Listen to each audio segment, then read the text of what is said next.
You'd think after a certain age, the loneliness would settle like dust in a house too quiet. But it doesn't. It sharpens loud in its silence. And today, it screamed. The courtroom was cool, clinical, like always. I stood at the defense table. Years of experience wrapped tightly around me like an old wool coat, useful, reliable, but fraying at the seams. I'd seen it all, or so I thought. Then he walked in. I didn't expect the prosecutor to look like that, young, magnetic, calm in a way only the deeply ambitious can afford to be. He didn't flinch when he saw me, didn't hesitate. But there was a moment, a pause, our eyes met, and something shifted, something old and half-buried stirred. I pushed it aside. Professionalism first. There was a client to defend, a case to win. But something inside me, something tired and half asleep, blinked open. He argued like someone with something to prove. And I enjoyed watching him try. There was fire in his voice and restraint in his hands. I knew how this would end. I knew it before we began. But still, when the judge announced the verdict, not guilty, I felt a twist of pride. And something else I hadn't felt in years. I glanced at him, expecting a scowl. Instead, he smiled, warm, quiet, like he knew, like he saw me later, alone in my apartment. The silence came back louder than ever. I poured a glass of wine, sat on the edge of the sofa, let his name echo in my head like a bell that refused to fade. Julian. I told myself I'd imagined it, that look, that connection.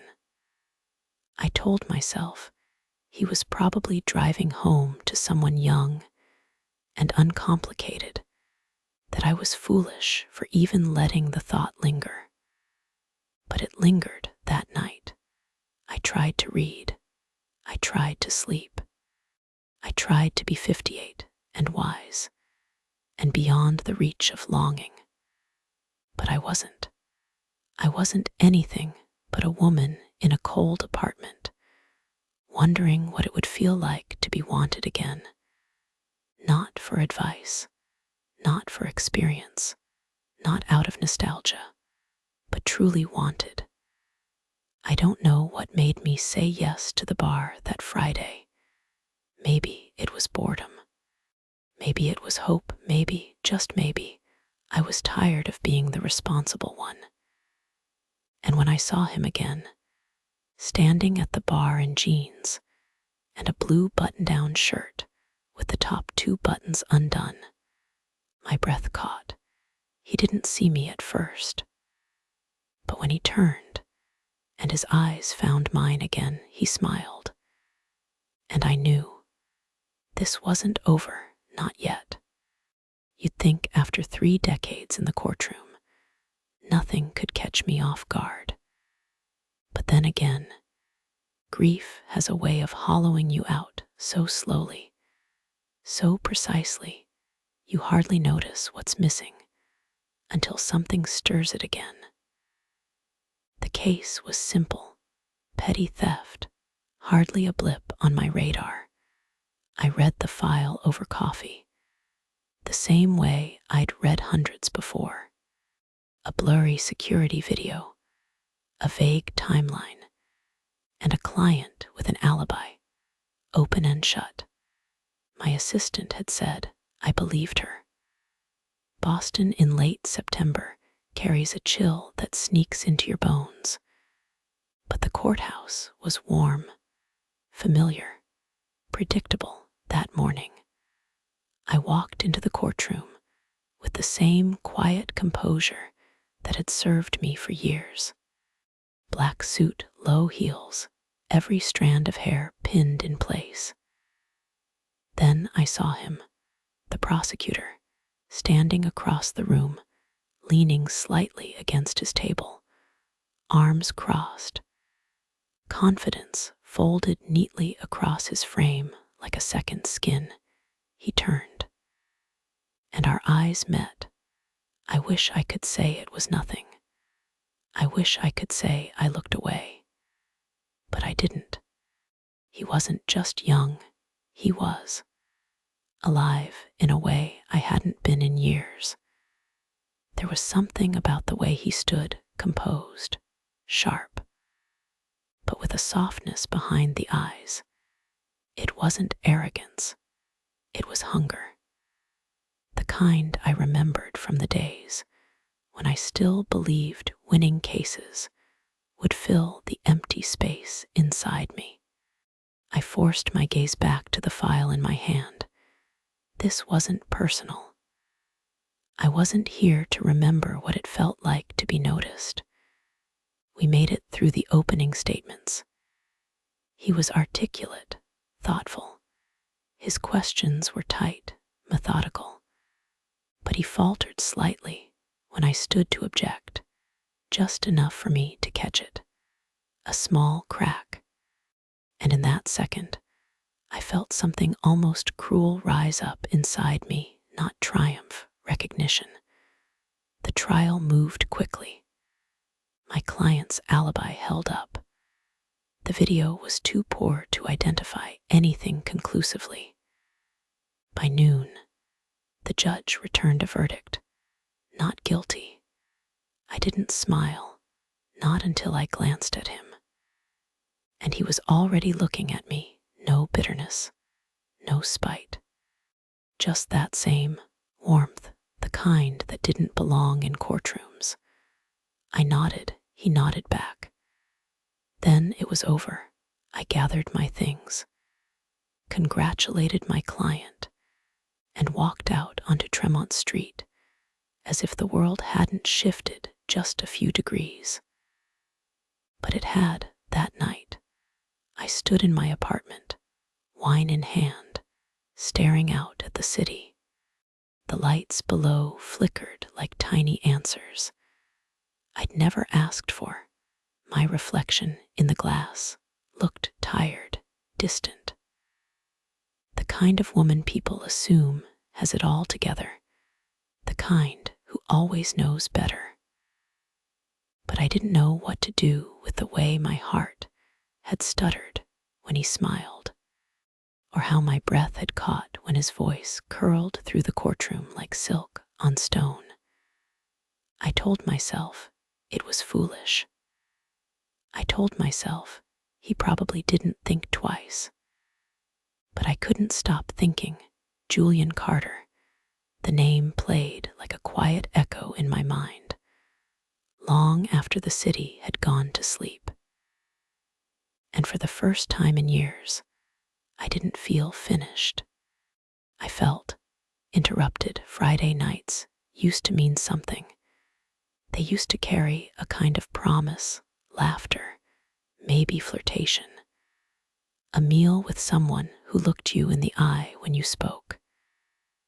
Now, most of them were indistinguishable from Mondays, just quieter. But this one was different. I hadn't planned on going out. Martha had called, then Nora chimed in, and somehow I found myself in the back of a cab, heading toward a bar in the South End I hadn't been to in years. I wore the red dress, not the one for court, the other one, the one that still made me feel like I hadn't given everything away yet. The place buzzed with energy, glasses clinking, low music pulsing, old brick walls glowing under amber light. I was 2 martinis in when I saw him, Julian. He was standing near the bar, laughing at something a friend had said. No suit this time, just a shirt, deep blue, sleeves rolled to the elbow, jeans that fit in a way that made my mouth go dry. And the way he moved, relaxed, assured, like he belonged there. He didn't see me right away. I walked up behind him, pulse tapping hard beneath my ribs. When he turned, his eyes widened just for a second. "Do you say hi like that to all your co-counsels?" he asked, a lopsided grin curling across his face. "I try to keep it special," I said, smiling back. "Didn't mean to startle you." "You didn't," he lied. I liked that he lied. He ordered us another round, and we drifted toward one of the quieter corners. The air between us was soft with unspoken things. We talked about court, then pivoted college, books we never finished, places we wanted to go but hadn't. I watched his face shift in the candlelight, open, curious, just a bit nervous. "You're quieter tonight," I said, leaning in slightly. "More so than in court." He shrugged, "Just thinking." "About what?" He looked at me, then really looked. "About why you're here with me." I smiled, but not the practiced one, the real kind. Maybe I was tired of being alone. He nodded slowly, like he understood too well. "You did well in court, by the way," I said after a moment. "Even when you stumbled."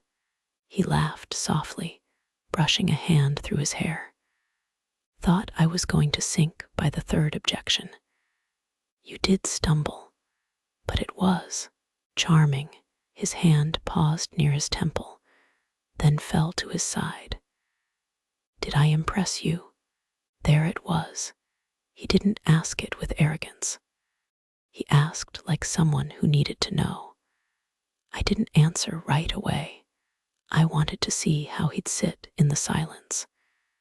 And when I finally spoke, my voice was quieter than I'd intended. "You reminded me of myself when I was younger, trying to hold everything together." He looked away then, just for a second, then back. "You still do."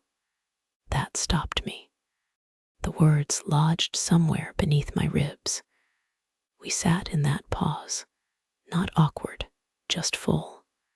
I reached out and brushed a strand of his hair back, tucking it neatly behind his ear. I didn't know why I did it. I just knew it felt right. His breath caught.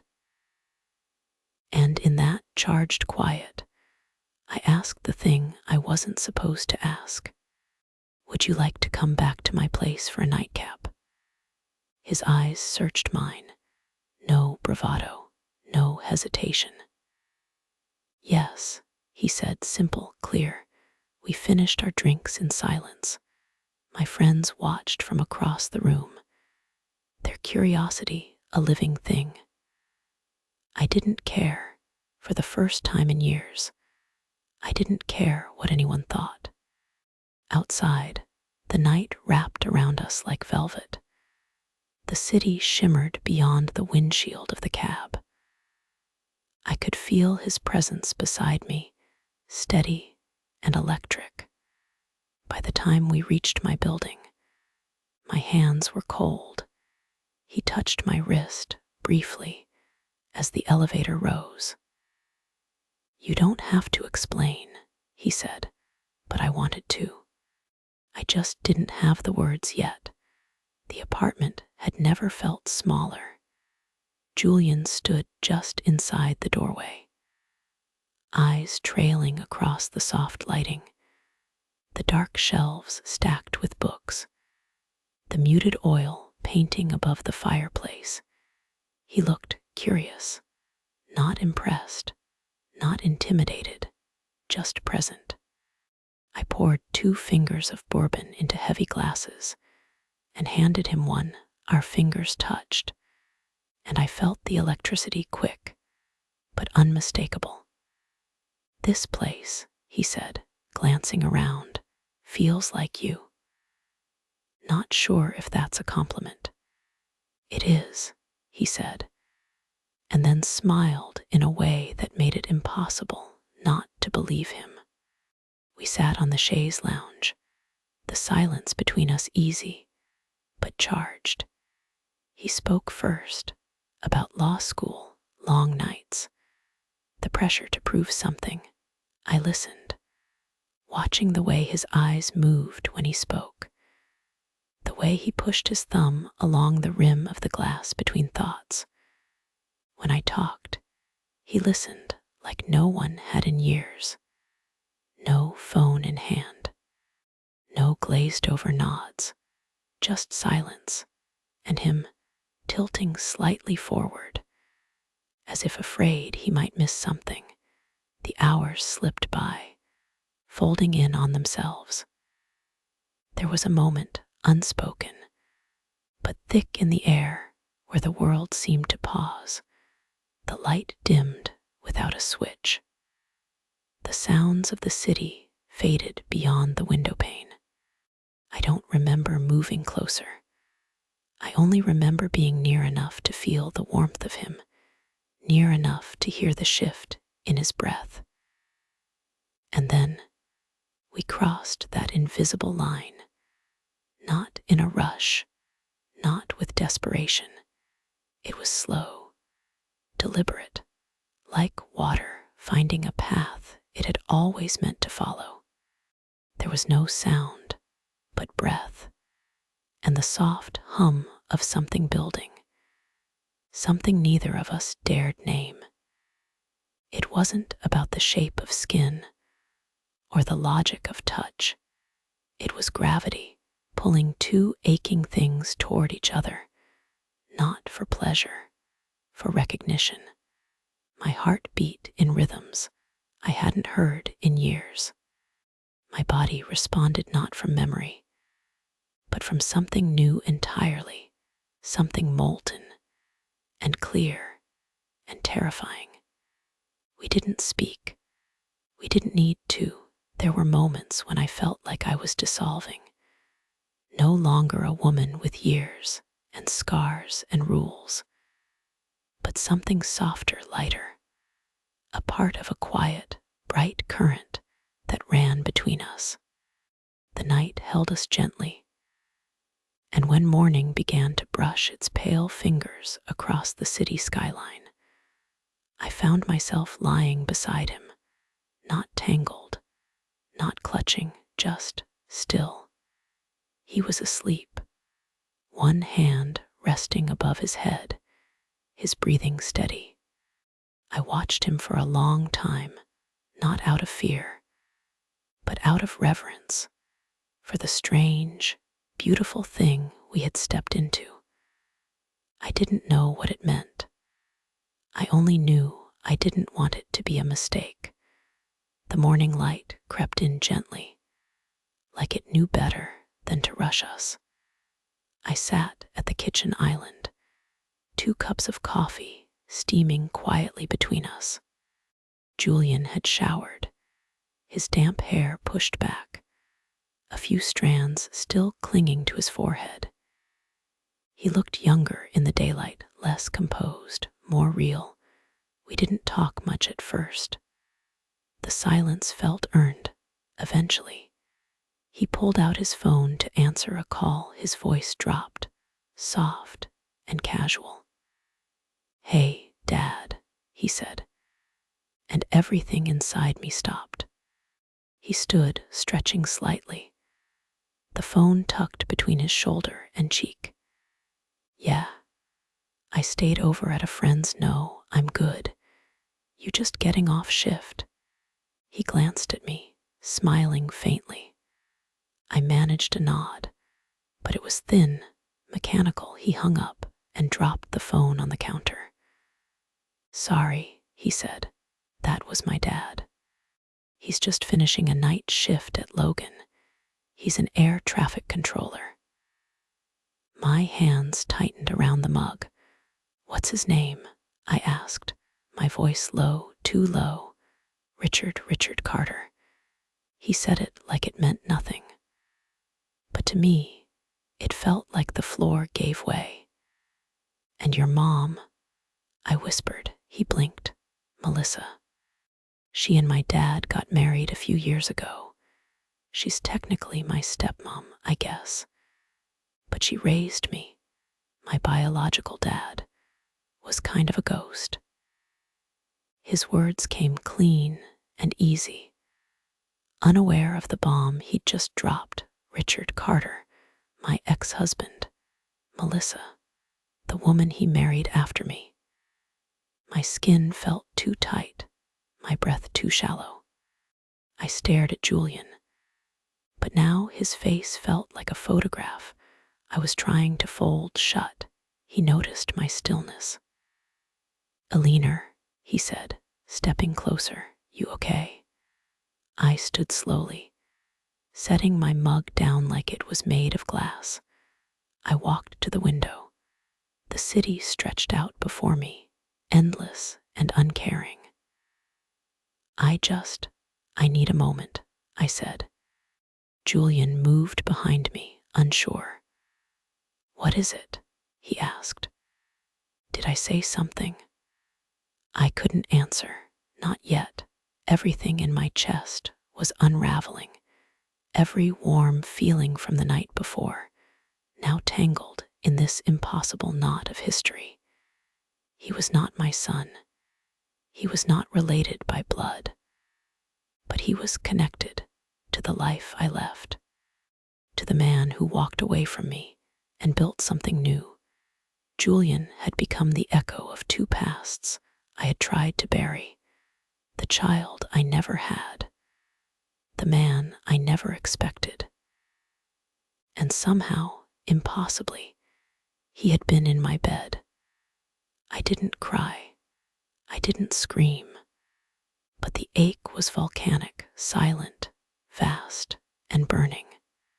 I need some time, I said again. Barely above a whisper, he waited. Then he nodded. And quietly, he left. The quiet after he left wasn't peaceful. It was heavy. I moved through my apartment like a ghost, each room echoing with too much space, too many reminders. The scent of his cologne lingered, clean, warm, devastating. I tried to tell myself it didn't matter, that there were no rules we had broken, no laws. But the truth was murkier. It wasn't the legality that made my skin crawl. It was the proximity, the history, the unbearable irony.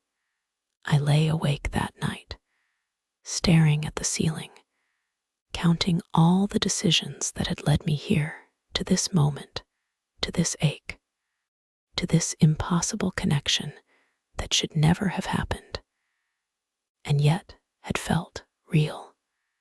2 days passed before I picked up the phone, not to call Julian, to call Richard. I hadn't spoken to him in almost 3 years. We divorced cleanly, quietly, like two people signing off on a long, failed investment. But hearing his voice again made something cold settle in my stomach. Eleanor, he said, surprised. Is everything okay? No, I replied. I need to see you.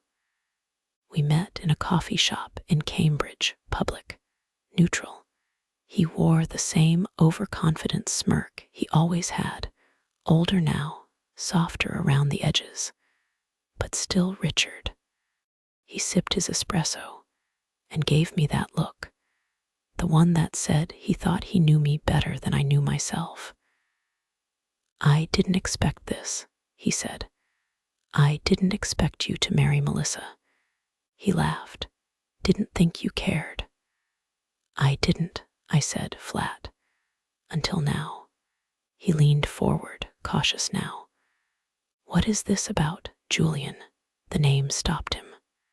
He sat back slowly, eyes narrowing. What about him? I need you to tell me the truth. Is he your son? Richard blinked, then shook his head. No, God, No, Julian's Melissa's son from her first marriage. I met him when he was already in college. He's not blood, why? I didn't answer right away. My fingers curled around the ceramic cup in front of me, not for warmth, but for anchoring. Because I didn't know, I said finally. And now I can't unknow it. Richard tilted his head. What happened? I looked at him, really looked. The man who left me because I became too much, too loud, too successful, too everything. I spent a night with him, I said, voice steady. Before I knew. Richard didn't speak for a long time. Then he said, Jesus, Eleanor. I didn't plan it. Not judging you, he said quickly. I'm just trying to wrap my head around it. Join the club, I muttered. There was silence, heavy and awkward. He cleared his throat. Look, Julian's a good kid. Kind, sharp, you could do worse. That's not the point. Then what is? I didn't know. Or maybe I did. Maybe it was that I couldn't pretend anymore. That my past was done with me. That it had found a new face, a new voice, and walked straight into my living room without warning. Richard leaned back, exhaling. Do you still think everything's a scandal, Eleanor? No, I said slowly. I think some things just hurt in a way you don't expect. He nodded, almost sad. Yeah. I left not long after outside. The air smelled of cold brick and distant rain. I didn't cry, but I felt something shift. The certainty I'd always carried, the one that said I knew who I was, what I wanted. Where my lines were drawn, it cracked, not broken, but cracked. The days that followed were strangely quiet. I didn't see Julian, didn't hear from him, either, except for a single message left on my phone late one evening, his voice low, hesitant. Hey, I don't know if you're avoiding me, or just figuring things out, either way. I just wanted you to know I'm here. I won't push.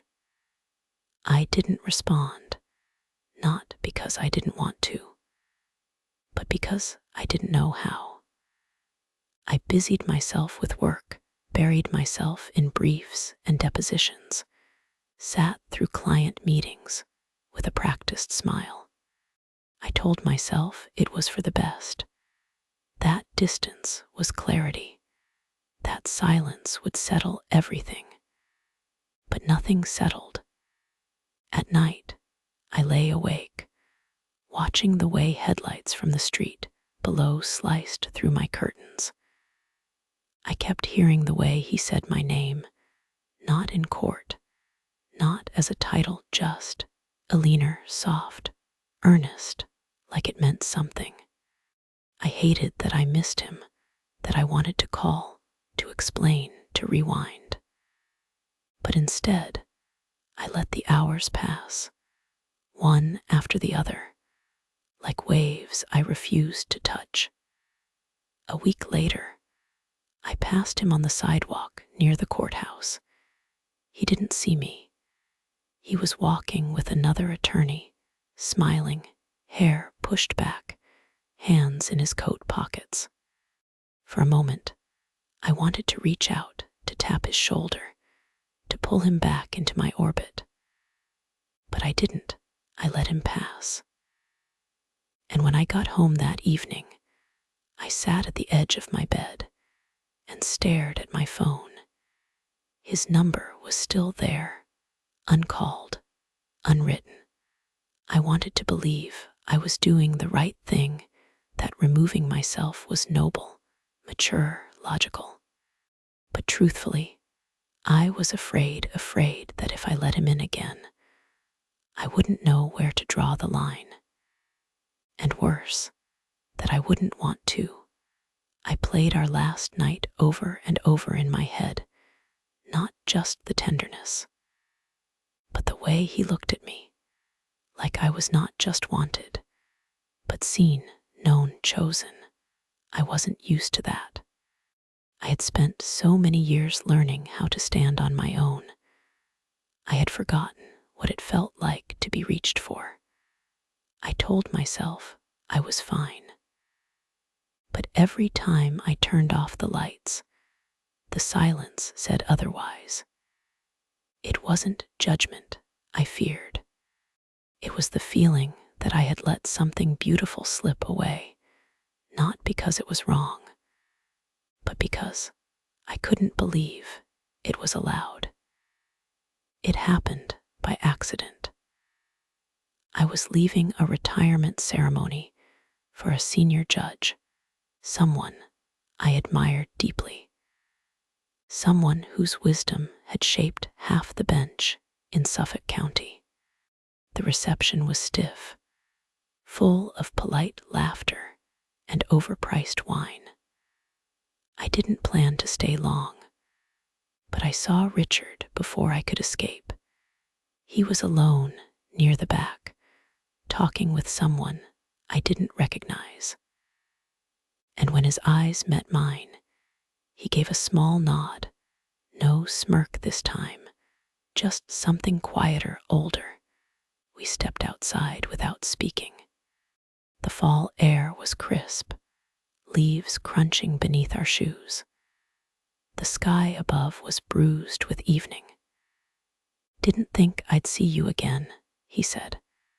"I didn't come to see you," I replied. He gave a half laugh. "Fair enough." We walked slowly toward the edge of the common, where the lights from the city blurred against the trees. "I talked to Julian," he said. My steps faltered. What did he say? That he misses you, that he doesn't understand what happened. I didn't answer. Richard glanced at me. "You want to know what I told him?" "No." "I told him you were the strongest person I ever knew." I stopped walking, turned to face him. "That's not true." He looked at me for a long moment. "No, but I wish it had been." There was silence between us again, one that held the weight of things unsaid, years lost, mistakes made quietly. I finally asked, "Why did you leave me?" He inhaled sharply. "Because I couldn't keep up with you. You were brilliant, intense. I felt like I was fading next to you." "So you married someone quieter." He didn't deny it. "I'm not blaming you," I said. "I just needed to hear you say it." We stood there in the fading light. The world didn't end. The sky didn't break. But something inside me settled for the first time in years. I didn't feel angry or betrayed. I just felt done. "I loved you," he said quietly. "I know," I replied, "but I don't think you ever really saw me." "I did," he whispered. "I just didn't know what to do with it." I nodded, then turned away. As I walked back toward the street, I felt lighter, not because the past had disappeared, but because I had stopped letting it define me. And for the first time in weeks, I knew exactly who I needed to see. I found him by the river. The esplanade was mostly empty, the late afternoon light casting golden ribbons across the Charles. I didn't text, didn't call, I just walked, hoping maybe, by some twist of grace, he'd be there. And he was, sitting alone on a bench facing the water, hands clasped between his knees, head tilted slightly like he'd been listening to something only he could hear. I stopped a few feet away. He didn't turn, but his voice found me anyway. I was wondering how long it would take. I exhaled, a breath I hadn't known I was holding. I walked closer, slow and unsure, and sat beside him. We didn't speak right away. The wind moved through the trees in soft waves. I talked to Richard, I said. Julian nodded. So you know. I do. He looked at me then, not accusing, just searching. Does it make a difference? I thought for a long time. It doesn't make it easier, but it makes it clearer. He smiled, faint and tired. I thought maybe you'd never speak to me again. I thought about that, I said. But silence wasn't working. We sat with it, the truth, the ache, the strange, beautiful mess of everything between us. I never meant to complicate your life, he said softly. You didn't, I whispered. Life was already complicated. You just reminded me that it was still mine. Julian leaned back, eyes on the water. Everyone I've ever cared about left first, or made sure I would. I didn't want to be one more.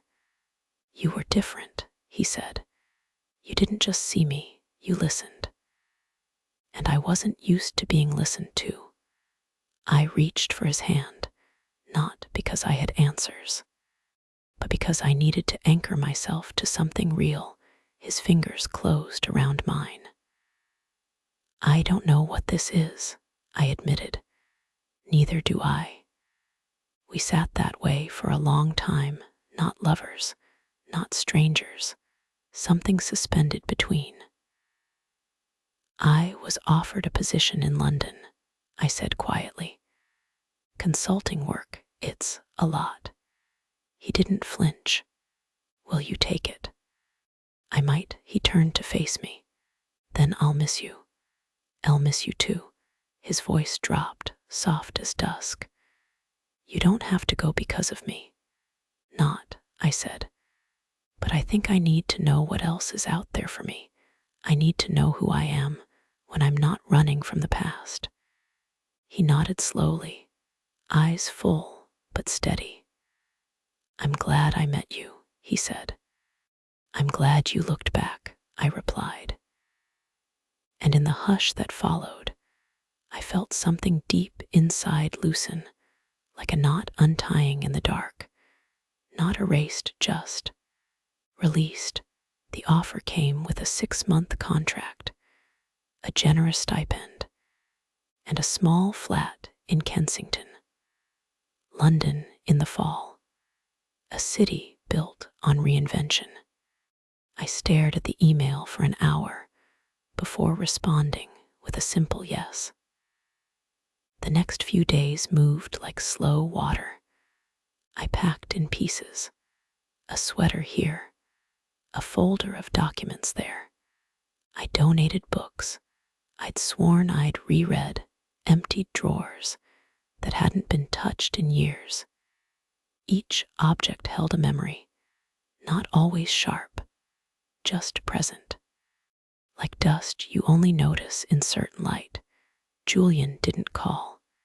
He didn't need to. His silence wasn't distance. It was understanding. On my last night in Boston, I sat on the floor of my half-empty living room, a glass of wine in hand, the window open to the hum of the city.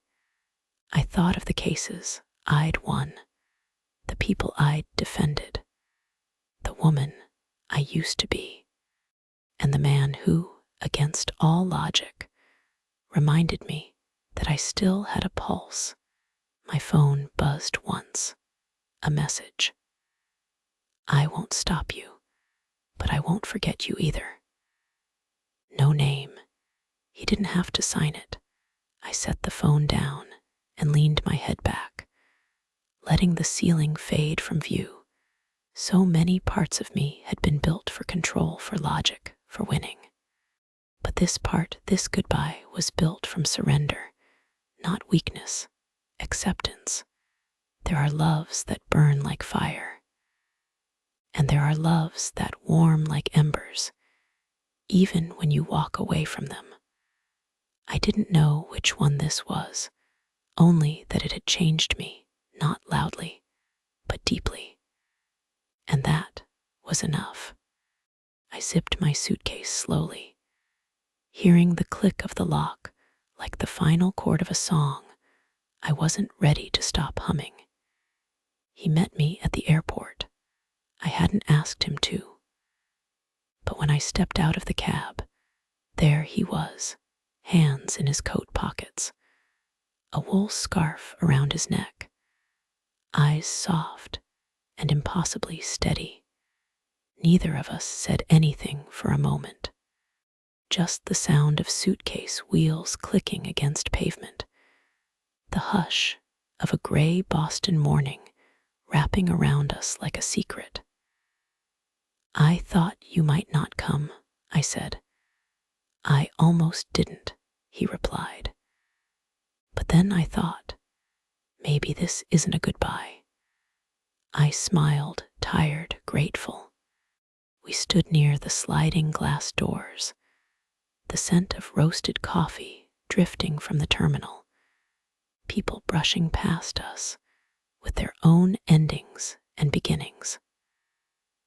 "I don't know what's waiting for me there," I said. "You don't have to," he said gently. "You just have to go." "I've always gone towards something," I whispered. "But this is the first time I'm leaving for myself." He stepped closer, not touching, but close enough that I felt his warmth, that low, magnetic hum that had always lived between us. "You'll be fine," he said, "more than fine." "And you?" He tilted his head, a quiet smile playing at the corner of his mouth. "I'll keep going like always." My eyes searched his, memorizing the curve of his jaw, the calm in his voice, the weight of everything we hadn't said, but somehow understood. "Thank you," I said. "For what?" "For seeing me." His gaze didn't waver. "You were never invisible, Eleanor. You just forgot where the mirror was." The announcement came, final boarding call. I turned to leave. He didn't stop me. He didn't ask me to stay. And that, somehow, made it easier to walk. Through security, down the long corridor of glass and steel, onto the plane. As it lifted into the sky, Boston fell away beneath the clouds. The city that had built me, bruised me, kept me. I didn't cry. I didn't look back, because this wasn't running, it was arrival. I wasn't finished. I was just beginning.